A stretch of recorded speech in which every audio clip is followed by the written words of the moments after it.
सारे जहां से अच्छा हिंदुस्तान हमारा हमारा, सारे जहां से अच्छा हिंदुस्तान हमारा हमारा।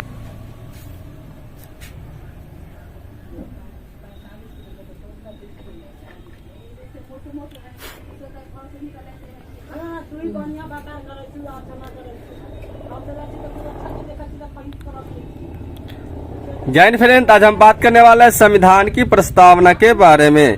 यानी संविधान की प्रस्तावना बोले तो preamble of constitution. Preamble of constitution से रिलेटेड हम कुछ वीडियो बना चुके हैं, ठीक है। आप लोग जाके प्लेलिस्ट में देख सकते हैं। और हम बात करने वाले हैं क्या, संविधान की प्रस्तावना से रिलेटेड कुछ फैक्ट और ऑब्जेक्टिव क्वेश्चन के बारे में। तो चलिए बात करते हैं। संविधान की प्रस्तावना बोले तो ये क्या है, संविधान की आत्मा है। संविधान की आत्मा क्या है, तो प्रस्तावना है। और प्रस्तावना को हम लोग उद्देशिका के नाम से भी जानते हैं, ठीक है। चलिए हम बात करते हैं, क्वेश्चन नंबर 1 को लेते हैं, ठीक है। और इसमें जो भी शब्द आएगा उसको भी एक्सप्लेन हम करते चलेंगे, ठीक है। तो चलिए बात करते हैं। भारतीय संविधान के किस भाग को उसकी आत्मा की संज्ञा प्रदान की गई है, तो प्रस्तावना को बोले तो प्रीएम्बल। नेक्स्ट, संविधान निर्माताओं ने किस पर विशेष ध्यान दिया था, तो प्रस्तावना पर। क्या, किस पर ध्यान दिया, तो प्रस्तावना पर, ठीक है। नेक्स्ट, भारत के संविधान की प्रस्तावना किन शब्दों से शुरू होती है, तो हम भारत के लोग, ठीक है। नेक्स्ट, यानी कि हम भारत के लोग अर्थात कहने का मतलब कि सारा शक्ति किसमें निहित होता है, तो भारत के जनता में। नेक्स्ट, भारत किस प्रकार का राष्ट्र है, तो धर्मनिरपेक्ष राष्ट्र। धर्मनिरपेक्ष बोले तो सेकुलर। सेकुलर बोले तो राज्य का कोई धर्म नहीं होगा, अर्थात देश का कोई धर्म नहीं होगा। क्या होगा, धर्मनिरपेक्ष होगा। नेक्स्ट, धर्मनिरपेक्ष का अर्थ क्या है, तो सभी धर्मों का महत्व स्वीकार करना। सभी धर्मों के महत्व का क्या करना, स्वीकार करना। क्या होगा, धर्मनिरपेक्षा कहलाएगा, यानी सेक्युलर कहलाएगा। नेक्स्ट,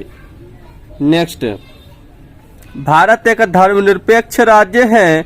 इसका मतलब है कि भारतीय राज्य क्या, तो किसी निश्चित धर्म का समर्थन नहीं करता है। किसी निश्चित धर्म का समर्थन नहीं करता है। नेक्स्ट,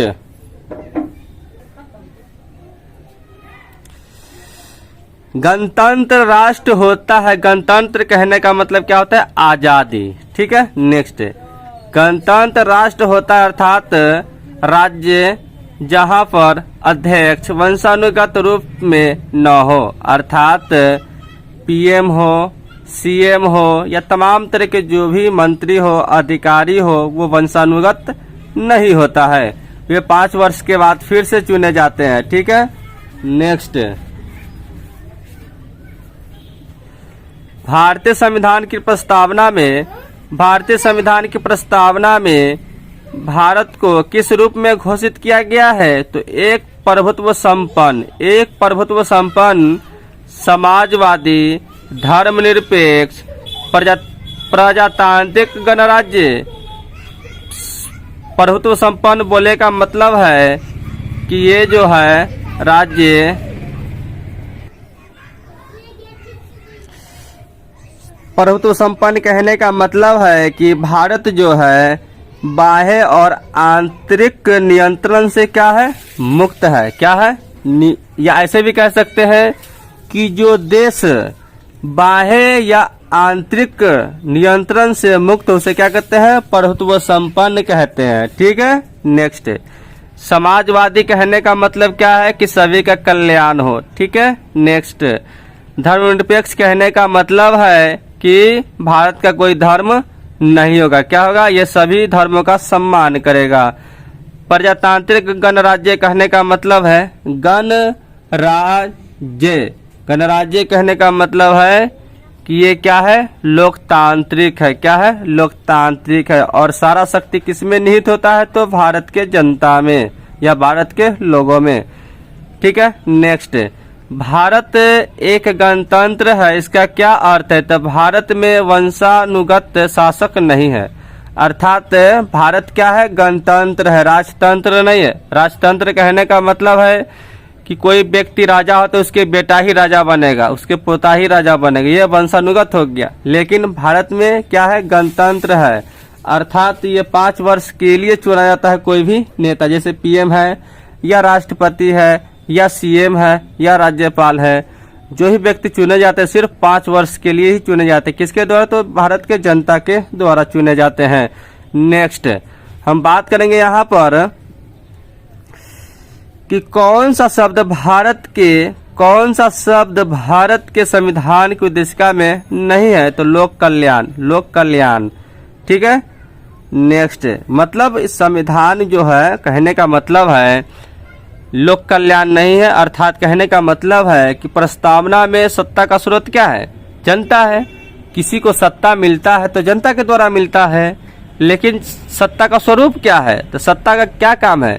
तो समाजवादी, संप्रभुत्व हो, समाजवादी हो, पंथ निरपेक्ष हो, लोकतांत्रिक हो, गणराज्य हो, है ना। ये सब क्या है? सत्ता का स्वरूप है। और सत्ता का क्या काम है? अर्थात सत्ता का जो काम है, जैसे न्याय करना, स्वतंत्रता, समानता, गरिमा, एकता, अखंडता, ये सब दिलाना क्या होता है? तो संविधान के प्रस्तावना में कहा गया है ना। यानी कि सत्ता जिसके हाथ में है वो न्याय दिला सकता है, ठीक है। नेक्स्ट, हम और भी चर्चा करेंगे आगे, ठीक है। नेक्स्ट, हम बात करेंगे यहाँ पर कल्याणकारी राज्य का उद्देश्य क्या है? तो कमजोर वर्गों के कल्याण का प्रबंधन करना, कमजोर वर्गों के कल्याण का प्रबंधन करना, अर्थात जैसे आदिवासी लोग हो गए तो उनको क्या करते हैं? सहयोग करना, है ना। भारत को एक गणराज्य मुख्य रूप से माना जाता है, क्योंकि राज्याध्यक्ष का चुनाव होता है। क्या होता है? राज्याध्यक्ष का चुनाव होता है, ठीक है। अर्थात जैसे भारत के 28 राज्य हैं, तो 28 राज्य में अलग अलग सीएम होते हैं, अलग अलग राज्यपाल होते हैं, है ना। नेक्स्ट बात करते हैं कि भारतीय संविधान में समवर्ती सूची किसके संविधान से ली गई है? तो ऑस्ट्रेलिया के संविधान से ली गई है, ठीक है। ये कौन से महाद्वीप में है? तो ओसेनिया महाद्वीप में है, ठीक है। नेक्स्ट, भारत में लौकिक सार्वभौमिकता है, क्योंकि संविधान की प्रस्तावना प्रारंभ होती है किसे? तो हम भारत के लोग शब्दों से प्रारंभ होती है, अर्थात हम भारत के लोग भारत को एक संपूर्ण परंतु संपन्न समाजवादी आदि है आगे, ठीक है ना। नेक्स्ट, भारतीय संविधान की प्रस्तावना में जिन आदर्शों एवं उद्देश्यों की रूपरेखा दी गई है उनकी आगे व्याख्या की गई क्या? तो मूल अधिकार, राज्य के नीति निर्देशक सिद्धांतों एवं मूल कर्तव्यों, यानी इन तीनों चीजों में क्या है? तो संविधान की प्रस्तावना में आदर्शों और उद्देश्यों की रूपरेखा दी गई है, ठीक है। अब नेक्स्ट, किस वर्ष भारत एक प्रभुत्व संपन्न प्रजातांत्रिक गणराज्य बना? तो आपको पता होना चाहिए कि 26 जनवरी 1950 को बना, ठीक है। नेक्स्ट, हम बात करने वाले हैं कि भारतीय गणतंत्र 26/1/1950 को सही संवैधानिक वस्तु स्थिति क्या थी जब संविधान लागू किया गया था? तो आपको पता होना चाहिए कि ऑप्शन नंबर सी, संपूर्ण प्रभुत्व संपन्न लोकतंत्रात्मक गणराज्य, ये संविधान की प्रस्तावना में दिया गया है। Option number C correct answer है, ठीक है। नेक्स्ट हम बात करने वाले हैं, भारतीय संविधान की प्रस्तावना में पंथ निरपेक्ष शब्द जोड़ा गया है, तो क्या? तो 42वें संविधान संशोधन द्वारा जोड़ा गया है पंथ निरपेक्ष, ठीक है। अर्थात ऑप्शन नंबर जो आपका बी हो जाएगा, ठीक है। नेक्स्ट, संविधान में हमारे राष्ट्र का उल्लेख किस या किन नाम या नामों से किया जाता है? तो भारत तथा इंडिया के नामों से क्या होता है? उल्लेख किया गया है। जैसे कि भाग 1 में कहा गया है कि भारत राज्यों का संघ होगा, भारत राज्यों का क्या होगा? संघ होगा। यानी भाग 1 में कहा गया है कि उसमें 28 राज्य होंगे और केंद्र 8 केंद्र शासित प्रदेश होंगे। और अनुच्छेद 1 में कहा गया है कि संघ एवं उसके राज्य क्षेत्र। अनुच्छेद 2 में कहा गया है कि नए राज्यों का प्रवेश। और अनुच्छेद 3 में कहा गया है कि वर्तमान राज्यों में परिवर्तन। और अनुच्छेद 4 में कहा गया है कि परिवर्तन से पहले यानी राष्ट्रपति को सूचना देना।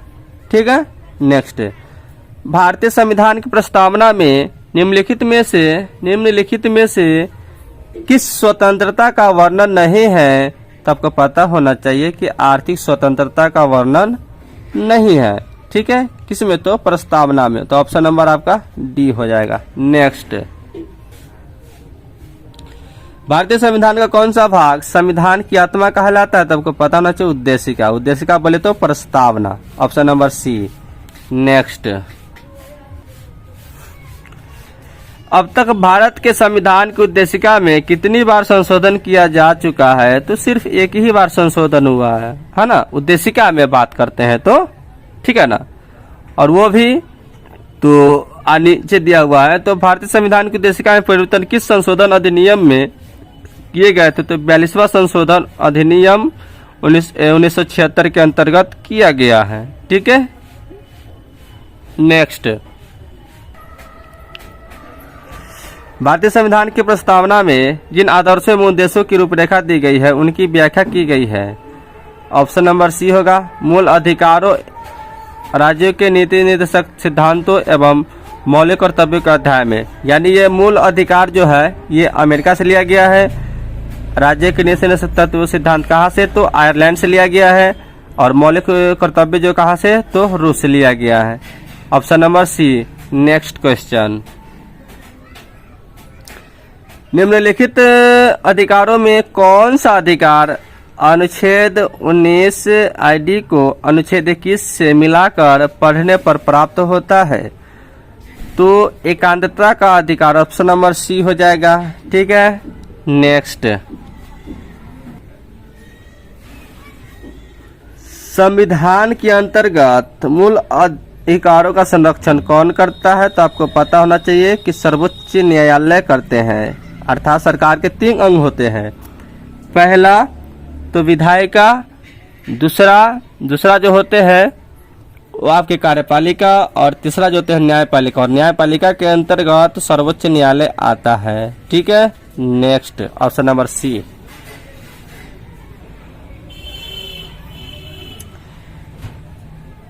भारतीय संविधान के अंतर्गत निम्नलिखित में से किसे मूल अधिकारों का संरक्षण समझा गया है? तो न्यायपालिका को। ये तो आपको पता ही है, ऑप्शन नंबर सी। नेक्स्ट,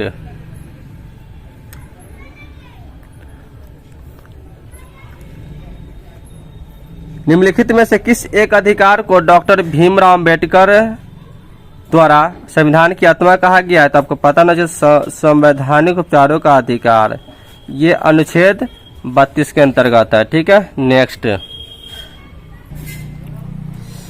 प्रस्तावना का वह प्रावधान जो सभी वयस्क नागरिकों को मतदान का अधिकार प्रदान करता है क्या कहलाता है? तो प्रजातंत्र या लोकतंत्र, है ना? प्रजातंत्र या लोकतंत्र या प्रजातंत्र। ठीक है, चलिए नेक्स्ट, यानी भारत क्या है? प्रजातंत्र है, राजतंत्र नहीं। नेक्स्ट, भारतीय संविधान के किस संशोधन द्वारा प्रस्तावना में 2 शब्द समाजवादी और धर्मनिरपेक्ष जोड़े गए थे? तो 42वें संविधान संशोधन 1976 के द्वारा। ठीक है, नेक्स्ट, भारतीय संविधान के किस भाग में स्पष्ट रूप से घोषणा की गई है कि भारत एक धर्मनिरपेक्ष राज्य है? तो संविधान की प्रस्तावना में उल्लेख किया गया है या घोषणा की गई है। ठीक है, नेक्स्ट, संविधान के किस प्रावधान द्वारा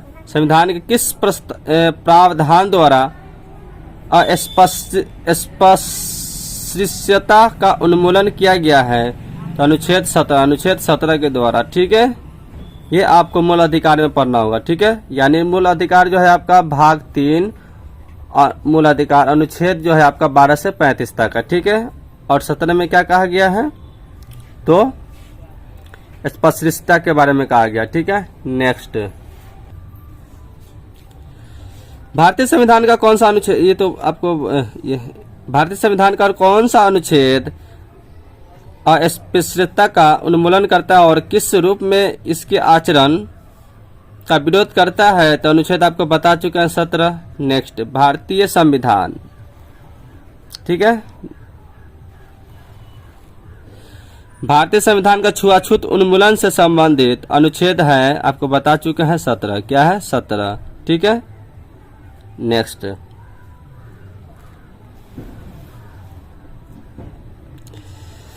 भारतीय संविधान का कौन सा अनुच्छेद प्रेस की स्वतंत्रता को आश्वासित करता है? तो अनुच्छेद आपको बता चुके हैं 19, ठीक है। Option number B. Next,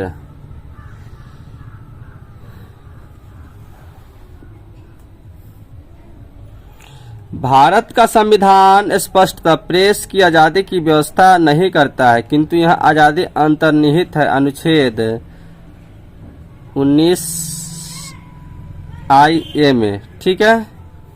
option number A, ठीक है। Option number A. नेक्स्ट,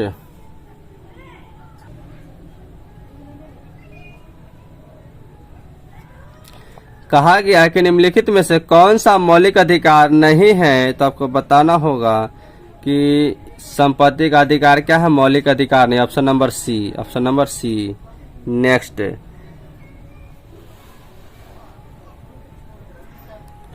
निम्नलिखित में से कौन सा मूल अधिकार विदेशी नागरिकों को प्राप्त नहीं है? तो आपको बता चुके हैं कि अभिव्यक्ति की स्वतंत्रता का अधिकार, ये विदेशी नागरिकों को क्या है?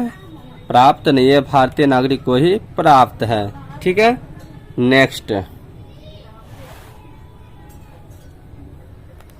भारतीय संविधान द्वारा प्रदत्त निम्न में से कौन सा अधिकार गैर नागरिकों को भी उपलब्ध है?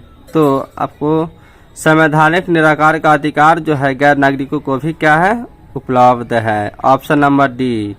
नेक्स्ट, भारतीय संविधान के अनुच्छेद 25 में प्रयुक्त हिंदू शब्द किसे सम्मिलित नहीं करता है?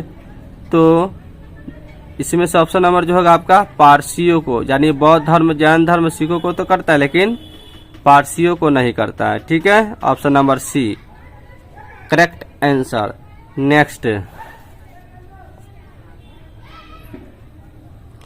संपत्ति के मौलिक अधिकारों को कब समाप्त किया गया है? तो आपको बता चुके कि 1978 में संविधान के 44वें संविधान संशोधन द्वारा संपत्ति के अधिकार को समाप्त किया गया है। ये भाग 3 मूल अधिकार अनुच्छेद 32 से 12 से लेकर 35 तक था, उसी में से इसे 1978 में संशोधन किया गया था 44वें संविधान संशोधन के द्वारा, और संपत्ति का अधिकार हटाया गया था। ये अनुच्छेद 31 में था लेकिन अब इसे 300A में रख दिया गया है, अनुच्छेद 300A में रख दिया गया है। अब मूल अधिकार कितने हो गए? तो 6, पहले कितने थे? तो 7 थे। अब हम बात करते हैं नेक्स्ट क्वेश्चन, किस संशोधन के द्वारा संपत्ति का अधिकार समाप्त किया? तो आपको बता चुके 44वें संशोधन। Option number B.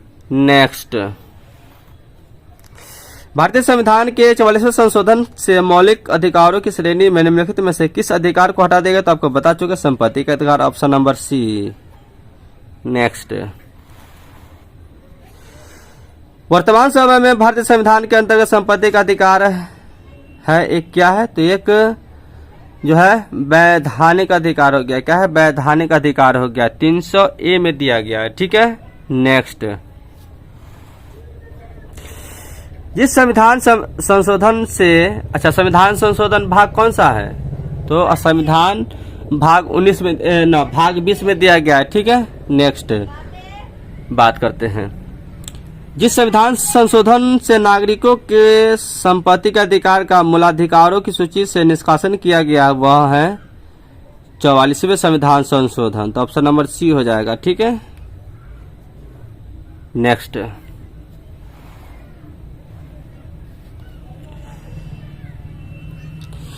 भारतीय संविधान की प्रस्तावना में प्रयुक्त समाजवाद शब्द को निम्नलिखित किस अनुच्छेद या अनुच्छेदों के साथ मिलाकर पढ़ने से सर्वोच्च न्यायालय को समान कार्य के लिए समान वेतन को मौलिक अधिकार परिभाषित करने की शक्ति प्राप्त हुई है? तो आपको पता होना चाहिए कि अनुच्छेद 14 और 16, अनुच्छेद 14 और 16 में क्या है? तो समाजवाद शब्द को निम्नलिखित रूप से दिया गया है। ठीक है, नेक्स्ट, बंधुआ मजदूर अर्थात उन्मूलन अधिनियम संसद ने पारित किया था कब? तो 1976 में पारित किया था। ठीक है, ऑप्शन नंबर बी। ठीक है, नेक्स्ट,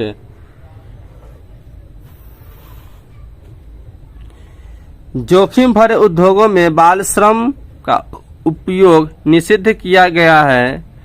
तो उपयुक्त सभी, अर्थात कहने का मतलब है कि भारत के संविधान द्वारा 10 दिसंबर 1996 के सर्वोच्च यानी सुप्रीम कोर्ट के निर्णय द्वारा, ठीक है ना, तो संविधान द्वारा और सुप्रीम कोर्ट के निर्णय द्वारा और संयुक्त राष्ट्र के चार्टर द्वारा, अर्थात उपयुक्त सभी हो जाएगा। ठीक है ना, नेक्स्ट, यहाँ पर दिया गया है कि भारतीय संविधान की प्रस्तावना के अनुसार भारत के शासन की सर्वोच्च सत्ता किसमें निहित है? तो जनता में है। ठीक है, क्योंकि जनता के द्वारा ही कोई सरकार बनती है।